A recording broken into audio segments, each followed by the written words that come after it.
महाराष्ट्र माझा विशाल आहे, सह्याद्रीच्या कड्यांनी सजलेला, कणखर गड किल्ल्यांनी आणि पराक्रमाच्या इतिहासाने गाजलेला. देशावरच्या घाटातून वळण घेत जेव्हा वाट खाली उतरते, तेव्हा हिरव्यागार झाडीत आणि अथंग समुद्रात माझी कोकण भूमी अवतरते. नमस्कार मंडळी, सर्वांना गुड मॉर्निंग. आज मी चाललो आहे या सिमेंटच्या जगातून अशा एका निसर्गरम्य आणि ऐतिहासिक ठिकाणी, ज्या ठिकाणी इक्वॅलिटी म्हणजेच समतेचा जन्म झाला. ते शहर म्हणजे महाड. चला तर मग.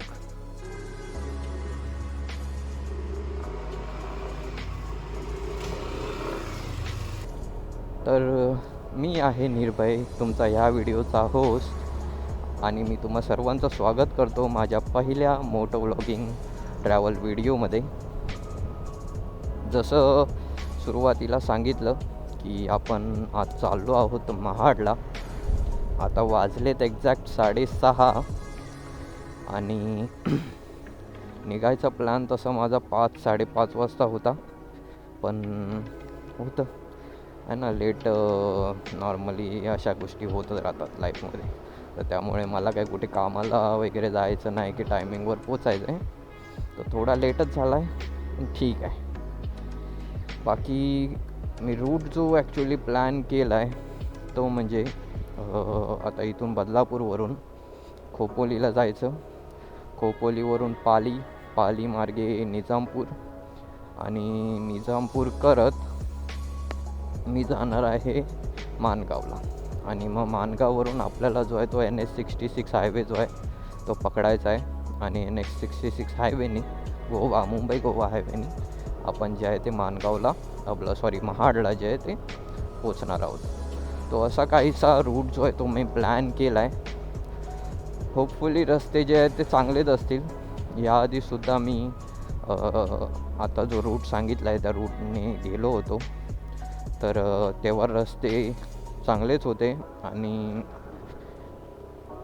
4 महिन्याआधी मी गेलेलो, तर बहुतेक अजून तरी रस्ते चांगलेच असतील, कारण अजून पावसाळा यायचा आहे नाही का. सो लेट्स सी, बघूया रस्त्यांची अवस्था जी आहे ती कशी असेल, काय असेल ते आपल्याला पुढे समजेलच. लाल शाल पांघरलेला सूर्य आणि खालून धावणारी मुंबईची लाईफलाईन, त्यासोबतच माझी ही राईड. स्वर्ग इथेच आहे मित्रांनो. बाकी मस्तपैकी जो आहे तो सूर्योदय झालेला आहे, आणि सूर्याने जो आपला प्रकाश आहे तो सगळीकडे पसरवलेला आहे, आणि वातावरण जे आहे ते बाईक रायडिंगसाठी इतकं भारी केलं आहे. बघा किती मस्त दिसतोय सूर्य. रस्ताही आज होपफुली खाली असेल असं मला वाटतं, कारण आज सुट्टी आहे, आणि सुट्टी असल्यामुळे जास्त करून आपल्याला जर कोणी दिसेल तर बाहेर फिरायला जाणारी मंडळीच दिसतील.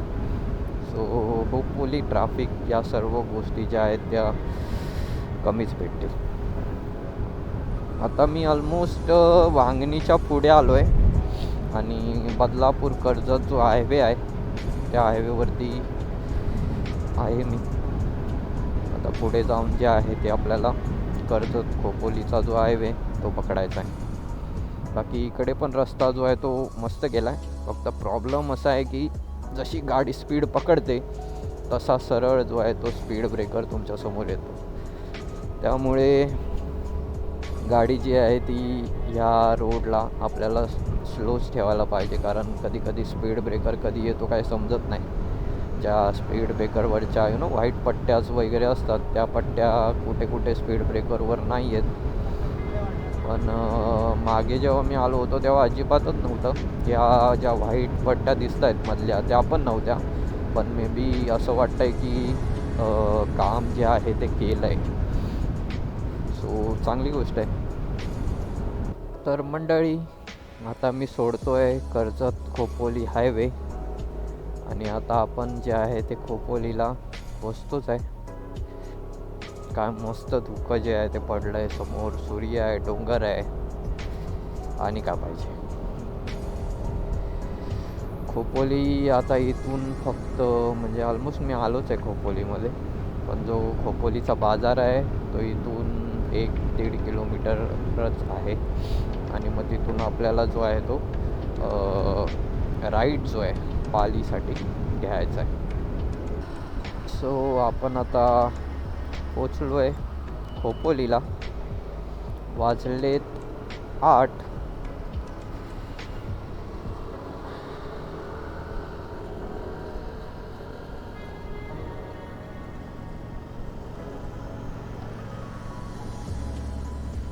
आणि इथून जे आहे ते आपल्याला जे आहे ते राईड घ्यायचं आहे. काय मस्त व्ह्यू आहे ना, महाराजांचा जिरे टोप.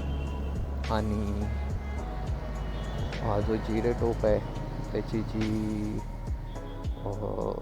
स्टॅच्यू आहे किती फार सुंदर आहे.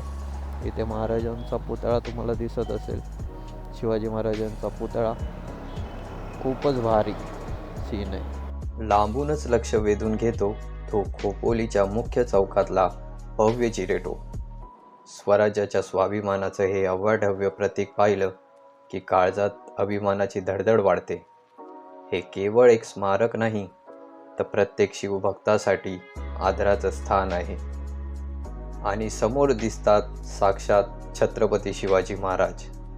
पुतळ्याच्या चेहऱ्यावरील तो तेज आणि करारीपणा पाहून डोकं आदराने झुकतं.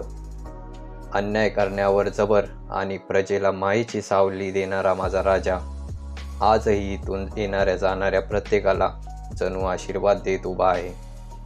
जर तुम्ही बाईक राईडवर असाल आणि खोपोलीतून जात असाल तर या जिरे टोपाच्या सावलीत क्षणभर नक्की थांबा. इथली शांतता आणि महाराजांचं हे रूप तुम्हाला पुढच्या प्रवासासाठी नवी उभारी देईल. तर ऑलमोस्ट 15 मिनटाच्या खोपोलीला जी ट्रॅफिक लागली होती, 15 मिनटं ॲक्च्युली तिथे जो टाईम आहे तो वेस्ट झाला. ॲक्च्युली तिथे एक मस्जिद असल्यामुळे आणि आज रमजान ईद आहे, तर त्यामुळे कसं की तिथे थोडीशी लोकांची गर्दी होती आणि त्यामुळे ॲक्च्युली ट्रॅफिक झालं होतं. बाकी जसं तो आपण खोपोलीचा बाजार मी सोडला तसंच ट्रॅफिक जे आहे ते पुढे एकदम क्लिअर आहे.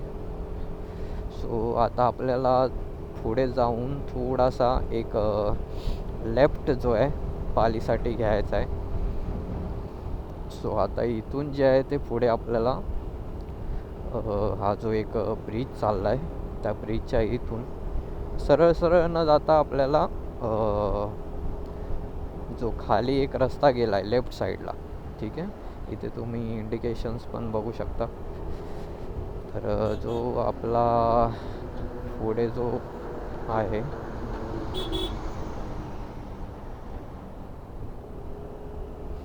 हा आहे एक्झिट, आणि ह्या एक्झिटनी जे आहे ते आपल्याला जायचं आहे लेफ्टला.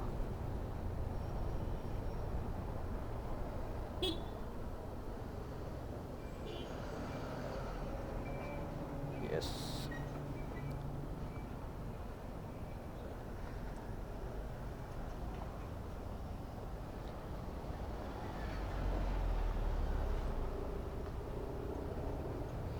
सो हा आहे तो रस्ता जो आपल्याला पालीला घेऊन जाणार आहे.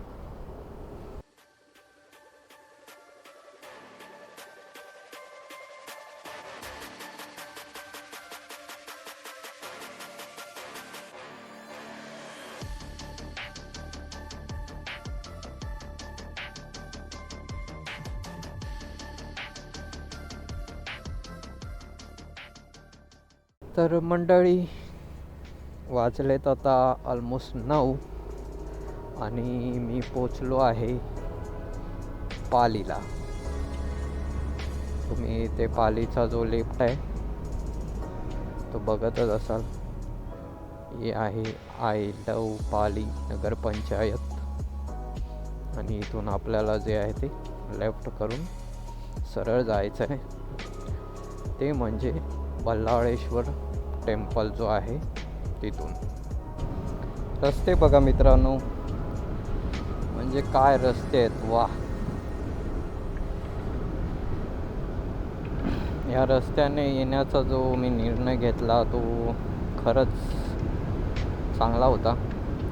कारण तुम्ही बघाल तर आजूबाजूला जे आहेत ती झाडं झुडपं आहेत. जर मी हाच निर्णय गोवा हायवेने, मुंबई गोवा हायवेने घ्यायचं झालं असतं तर तिथे तो हायवे जो आहे तो पूर्ण भकास आहे. म्हणजे आजूबाजूला झाडं वगैरे जी आहेत ती लावली आहेत पण अजून मोठी इतकी नाही झाली आहे. पण इथे डोंगर आहेत, आजूबाजूला नद्या आहेत, झाडं आहेत. त्यामुळे इथलं जे टेम्परेचर असणार आहे ते नक्कीच मुंबई गोवा हायवेचं जे टेम्परेचर असेल त्यापेक्षा कमी असेल. सो जो डिसिजन घेतला मी या रस्त्याने जाण्याचा खरंच चांगला होता. गाड्यासुद्धा कमी आहेत, ट्रॅफिक कमी आहे आणि रस्ता तर एकदमच भारी आहे. सो मजाच आली या रस्त्यावर. जे चालवायला गाडी मजा येते खूप.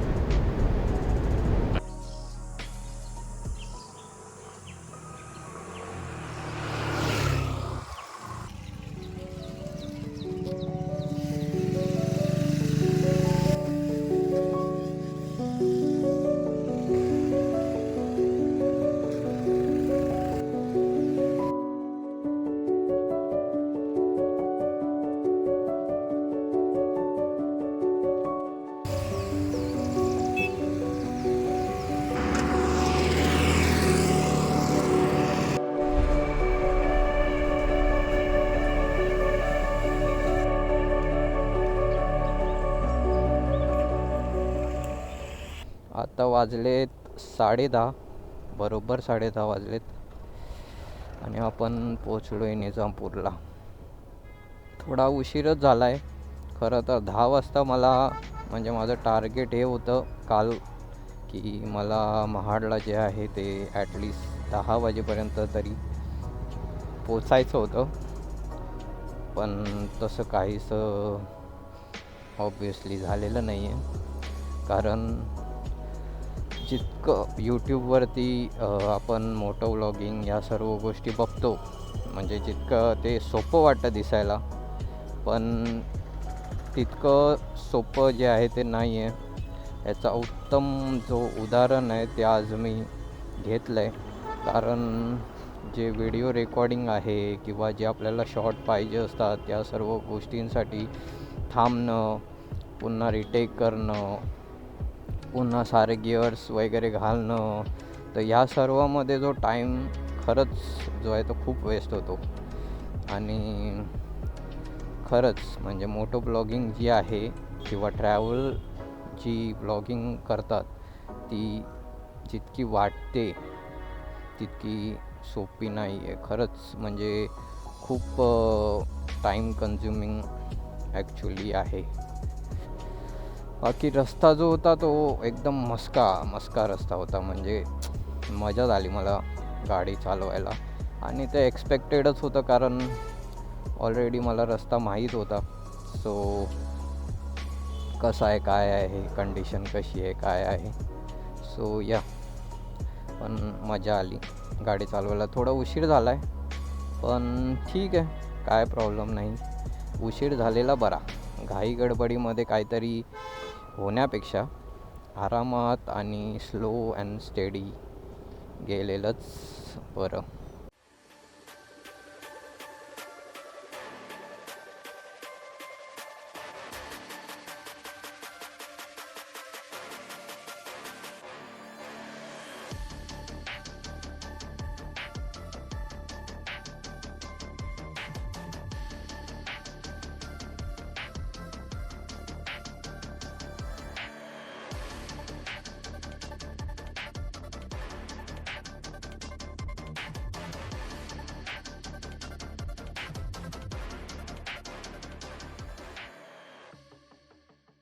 ज्या गोष्टीची भीती होती तीच गोष्ट होते आता, ती म्हणजे माणगावची ट्राफिक. खरं तर हीच अवॉइड करायची होती म्हणून थोडंसं लवकर निघायचं होतं. परंतु जे नशिबात लिहिलं आहे तेच होणार बाबा. तुम्ही कितीही हातपाय मारा, जे तुम्हाला भेटायचं आहे ते तुम्हाला भेटणार. आणि आता माझ्या नशिबात लिहिले ट्राफिक, तर तीच मिळणार नाही का?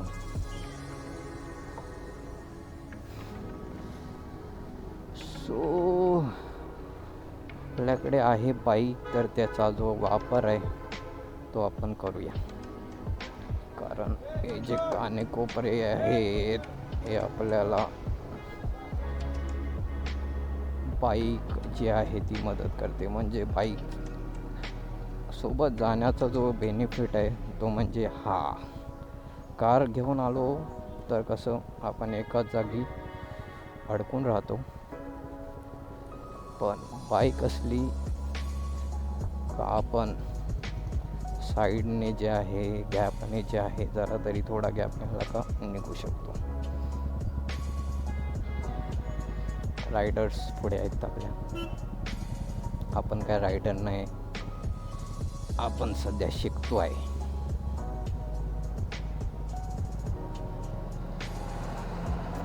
सो अवघड आहे बाबा माणगावचं.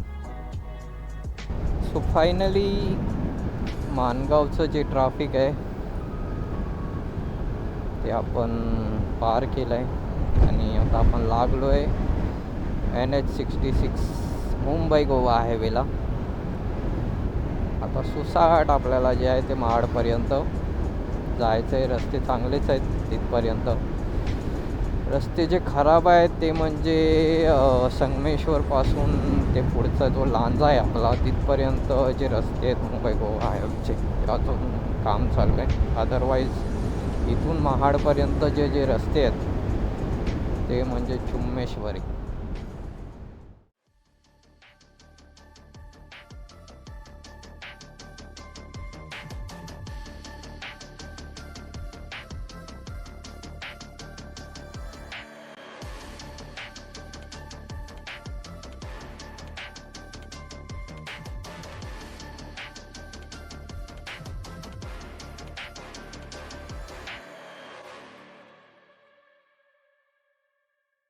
तर मंडळी, आपण जे आहे ते जस्ट आपला जो मुंबई गोवा हायवे आहे तो सोडला आहे आणि महाडला आपण पोचलो आहे 11:30 वाजता.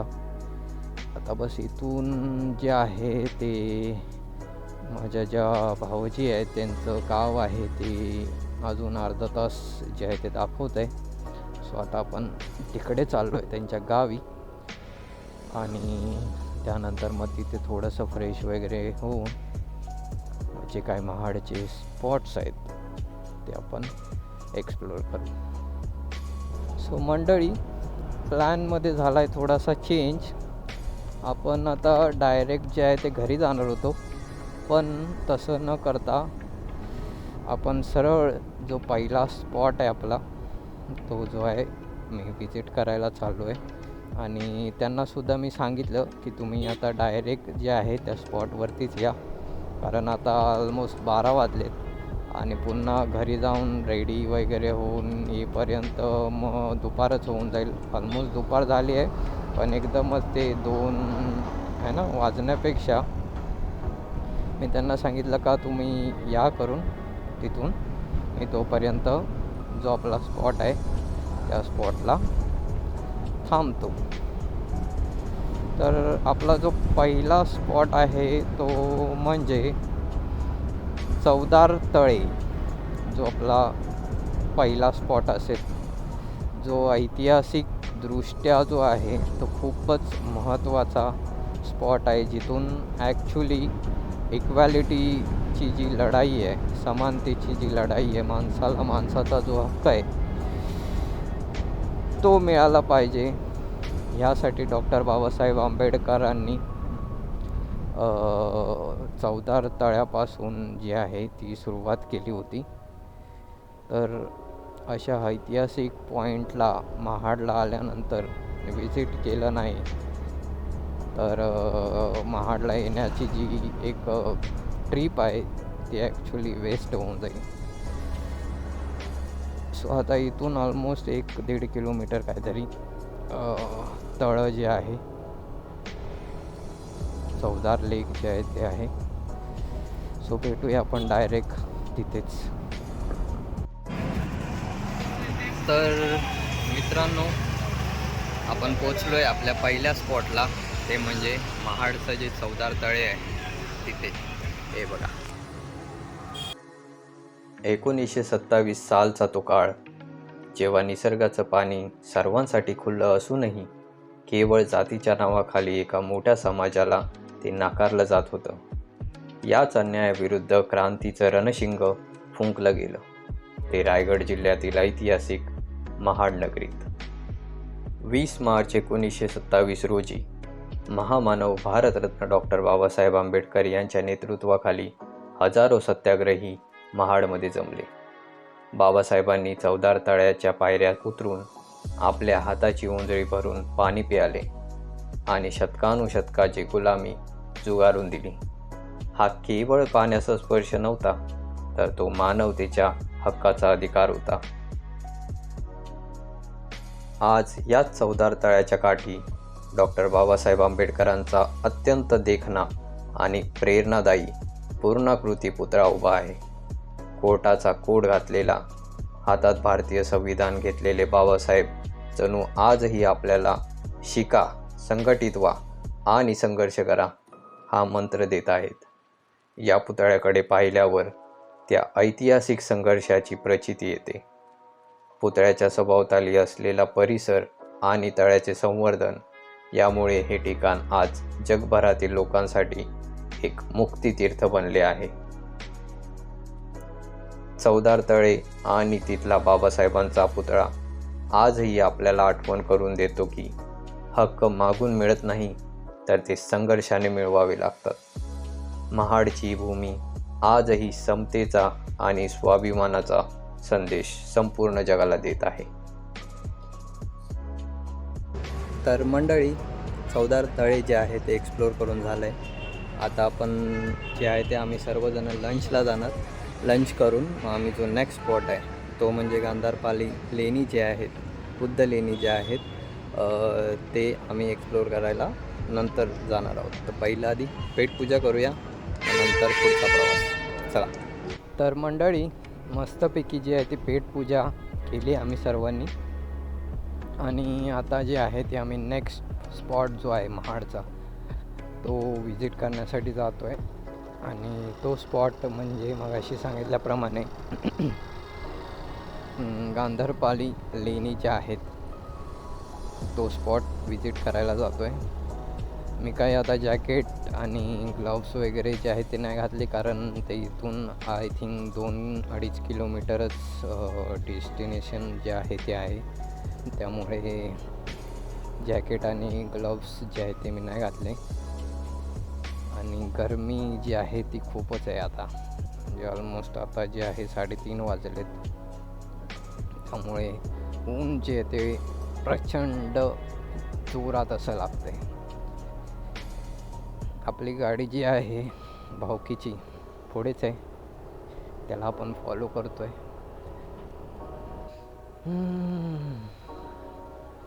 काय मस्त नदी आहे बघा, एकदम मस्त.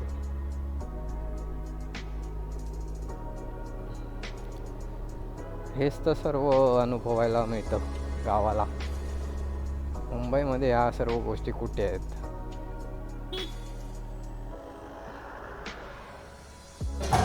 तर आता आपण आलो आहोत गांधारपाली लेणीला.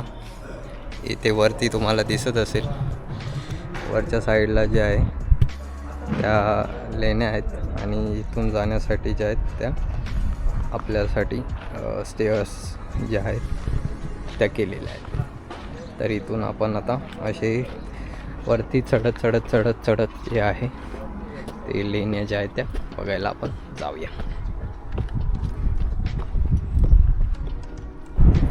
खरं सांगायचं तर शिड्या ज्या आहेत त्या खूप वरतीपर्यंत आहेत, वरती आहे डोंगरावरती लेण्या. आणि समोरून आहे सूर्यदेव, जो उन्हाच्या ज्या लाटा आहेत त्या अशा तोंडावरती लागत आहेत. चला, खाज आहे आपल्याला, काय करायचं, जाऊया. थोडं दमछाक करणारं चढण, पण आजूबाजूला असलेली झाडी आणि अंगाला स्पर्शून जाणारा वारा ही सगळी थकावट दूर करतो. जसजसे आपण वर जातो तसतसं निसर्गाचं एक वेगळंच रूप समोर येऊ लागतं. पायऱ्या चढून थोडं वर आलं की खालचा नजारा थक्क करणारा होता. समोरच नागमोडी वळण घेणारा मुंबई गोवा महामार्ग दिसतो. खालून धावणारी वाहनं आणि उंचावरून दिसणारी शांतता याचा संगम खरोखरच पाहण्यासारखा होता. आणि अखेर आपण पोहोचतो त्या मुख्य लेणीपाशी. इथले भव्य खांब, चैत्यगृह आणि दगडात कोरलेली ती बुद्ध मूर्ती पाहून थक्क व्हायला होतं. प्राचीन काळात आपल्या पूर्वजांनी एका अखंड पाषाणात हे वैभव कसे कोरले असेल याचा विचार करून मन आदराने भरून येतं.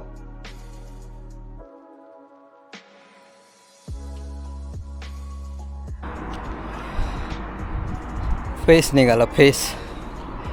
इतक्या वरती चढून येऊन एकदा आता जेवलो होतो. आता सगळे जेवलेलं ते इथे एवढ्या वरती येऊन जिरवलं आहे. पण व्ह्यू काय मस्त दिसतोय बघा वरून.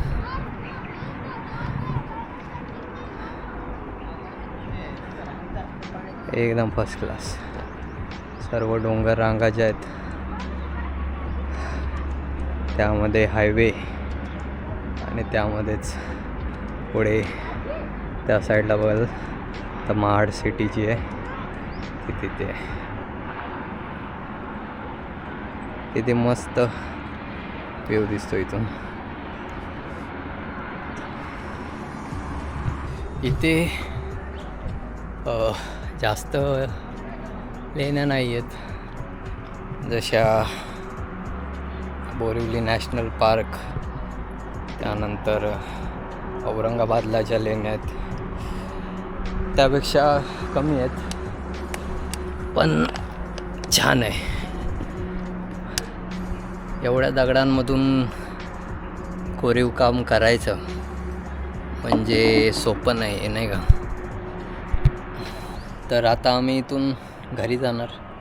घरी जाऊन मी आराम करणार आणि मग उद्या सकाळी आपल्या घरी बदलापूरला पुन्हा.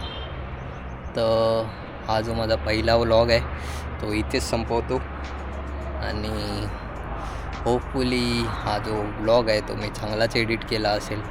आणि बाकी भेटू मग आपण नेक्स्ट व्लॉगमध्ये, जेव्हा कधी पुन्हा मी राईड करेन तेव्हा. So bye bye.